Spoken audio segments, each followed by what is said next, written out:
tumutulong din po sa media security. Siya po ay Associate Professor sa Department of Journalism sa UP Diliman College of Mass Communication.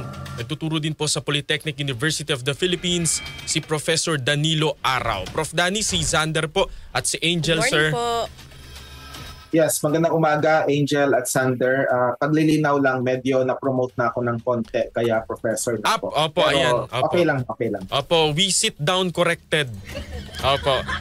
Prof. Okay Danny, lang. Prof. Danny, kayo po yung nakabantay sa mga media killings ever since na kayo po ay aming nakilala.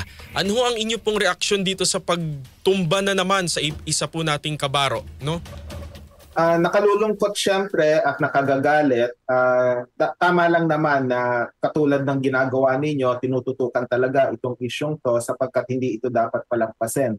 Pero nais din nating kunin yung pagkakataon para sabihan ang gobyerno na itigil na nila yung tinatawag na impunity denialism. Kasi ilang beses nilang binabanggit na walang culture of impunity sa Pilipinas. Lalo na po yung in-interview nyo kanina, yung Philippine National Police, parating sinasabi na hindi nangyayari ito at ang anumang krimen na nagaganap ay isolated incidents lamang. Kumbaga, they are products of their own situations. Mali po yun sapagkat merong sistematiko talaga na ginagawa yung mga nasa kapangyarihan para patahimikin yung mga periodista at manggagawa sa media. Hindi naman natin sinasabing isang sindikato lang ito o isang grupo lang ito, pero nasa interes ng mga mayaman at makapangyarihan kung takot at kung compliant yung media. At doon natin dapat tingnan yung culture of impunity at yung nangyayaring pagpatay sa mga periodista at manggagawa sa media. Batay sa statistika, under the Marcos Jr. administration, meron ng 4 na work-related killings. At batay sa interview nyo kanina, dun sa kinatawan ng PNP, hindi pa sigurado, hindi pa at least, kung work-related ba ito o hindi. Pero regardless of the number, madagdagan man yung work-related killings o hindi, Xander at Angel, hindi pa rin ito katanggap-tanggap. Prof. Danny, sa tingin po ba ninyo, ano po yung pinapakitang mensahe ng insidenteng ito patungkol naman po sa kalayaan sa pamamahayag sa Pilipinas?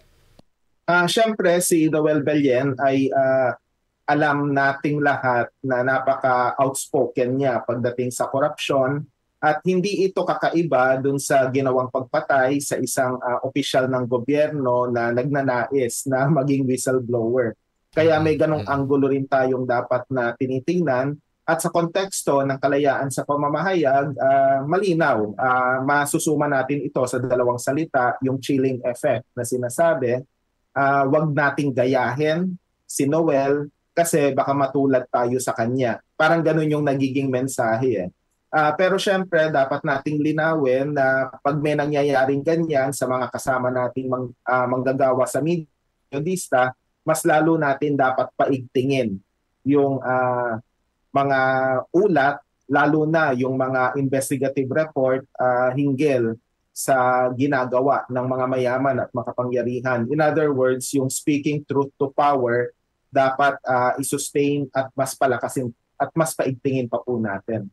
Opo, Professor Araw, ano naman ho yung masasabi po ninyo na parang yung mga media killings po mas mas talamak po sa mga lalawigan as compared to Metro Manila? Kasi sa lalawigan talagang mas for lack of a better term, mas feudal yung kalakaran doon. Feudal in the sense na halos magkakakilala yung lahat ng mga tao at talagang yung usapin ng law and order. Hindi ko naman sinasabing mas maganda ang observance ng law and order sa urban areas. Opo. Pero yung yung paghahawak ng baril halimbawa, hindi masyadong namomonitor ng mabuti.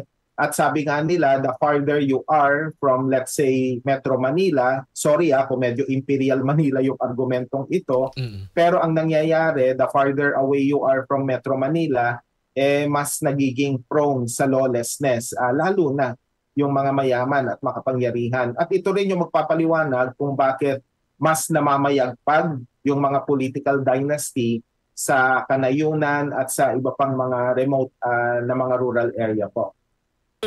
Professor Danny, paano po sa tingin ninyo nakakaapekto yung impunity o yung kawalan ng napaparusahan sa patuloy nga po na pag-atake sa mga kapatid po natin sa pamamahayag? Siyempre, if you can get away with murder, gaya ng titulo dun sa mga report ng Committee to Protect Journalists, talagang mas ma-embolden yung mga perpetrators ng impunity na itutuloy ko ito, ipupush ko to kasi I can get away with it. At yun din ang magbubunsod sa iba pang segment ng mayaman at makapangyarihan na gayahin yung ganitong paraan ng pagpapatahimik sa media. Kumbaga sa halip na magbuhos ka ng pera, magbigay ka ng milyon-milyong piso, hindi mo pala kayang bilhin yung pananahimik niya, papatayin mo na lang. Mas simple pa kasi mas mura yung bala at yung paghar sa gunman or gun person kumpara dun sa pagbibigay ng suhol o lagay. So yung mga ganong nangyayari sa kasalukuyan, talagang hindi po dapat ito manormalisa. At ang basic dito, dapat tigilan na ng gobyerno yung impunity denialism. Kasi paano mo mareresolba yung problema kung dinedenay mo yung culture of impunity in the first place. Kaya ang hamon natin sa pulis ngayon, syempre dapat ituloy yung investigasyon, kailangang malaman kung sino yung mga salarin, pero yung pag-acknowledge sa existence ng culture of impunity, malaking bagay yon in terms of looking for more long-term solutions sa kasalukuyang sitwasyon po natin. Opo. Yung tanong ko ho, hindi po ito victim blaming para po sa mga tagapakinig. Okay. I-generalize ko po. Ano po ang masasabi ninyo since ang sabi rin naman ho ng pulisya, ang victim daw po ay possibly hawak ng politiko, yun yung term niya kanina eh. Parang meron pong may backer na politiko. Siguro para, alam mo na, para atakihin yung kalaban. Ano ang masasabi po ninyo sa ganung mga uri po ng mamamahayag o kaya po yung media ownership na ang nagpapatakbo ng himpilan halimbawa o ng dyaryo, etc. ay politiko? Okay, magandang tanong yan.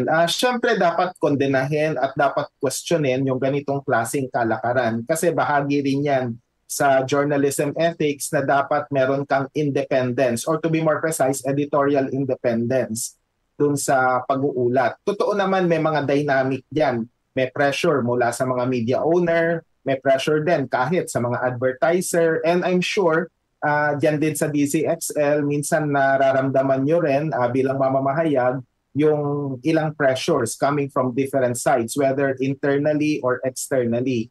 Pero hindi ito nangangahulugan na justification ito para patayin yung periodista na halimbawa lang naging unethical. In other words, kung may punishment ka para sa mga unethical na mga reporter, ito ay yung pag-call out sa kanila at yung pagkawala niya ng reputasyon. Matindi yung ganong klaseng punishment.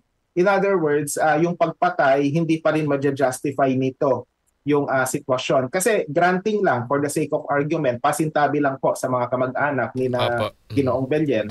Halimbawa lang mapatunayan na unethical pala siya o kaya hindi siya malinis na periodista, ang simple lang yung tanong niya, ano ngayon? Hindi ito nangangahulugan na justifiable na yung pagpatay sa kanya. Parang war on drugs din yan Porke ba addict, papatayin mo na kagad ng walang due process. So yun yung sitwasyon natin. Tsaka tandaan natin, wala namang capital punishment sa kasalukuyan or at the very least, hindi siya ini-implement. At saka kung meron man, dadaan pa rin ito sa tamang proseso. Hindi mo basta-basta kakalabitin yung gatilyo para ikaw na yung magtatakda na deserve nitong mamatay. Wala po tayo sa ganong klaseng kultura. Siguro, Professor, ano po yung magiging mensahe nyo na lamang po sa ating mga mamamahayag, especially po sa probinsya na natatakot after nilang mabalitaan itong panibago na namang pagpatay sa mamamahayag? Alam po ninyo, natural lang naman na matakot. Lahat naman tayo nakakaramdam ng takot Pero ang dapat din nating tandaan sa kabila ng takot, dapat ipagpatuloy pa rin natin yung ating profesyon, yung pamamahayag, bagamat kailangan din ng iba yung pag-iingat. Hindi po ito ang dahilan para tayo ay manahimik sapagkat oras na manahimik tayo, hindi naman ito garantiya na titigil na yung pagpatay at yung iba't ibang forma ng harassment and intimidation. In fact, baka nga mas lalo pang tumindi. Ito depende sa kapritsyo ng mga mayaman at makapangyarihan. Bakit ba tayo masyadong biased sa mayaman at makapangyarihan? Kasi hindi naman mula sa marginalized and underrepresented nanggagaling yung culture of impunity. Mas nanggagaling ito sa mga grupo ng tao na may adequate resources para i-carry out yung pagpatay, yung mga kayang magbayad ng mga dekampanilyang abogado para protektahan sila. At yun yung dapat po nating tandaan. Kumbaga matindi yung ating dalamhati at syempre taus-pusong pakikiramay din sa pamilya ng pinatay na periodista. Pero we owe it to them din na ipagpatuloy yung ating laban para sa katotohanan at para po sa isang klase ng periodismo na tutulong po sa paghuhubog ng opinyong pampubliko. At sana ay makamtan ng Pamilya Belen at saka ng journalism community rin sa Pilipinas yung hustisya dahil sa nangyari po kamakailan lamang. Opo, and with that, Professor Araw, maraming salamat po Thank sa inyo, you po. sir. Oh, we love this guy. Thank you so much, salamat po. Professor. Salamat po, Prof. Maraming salamat po. Si Professor Danilo Araw po ng UP at ng PUP. Pag si Prof ang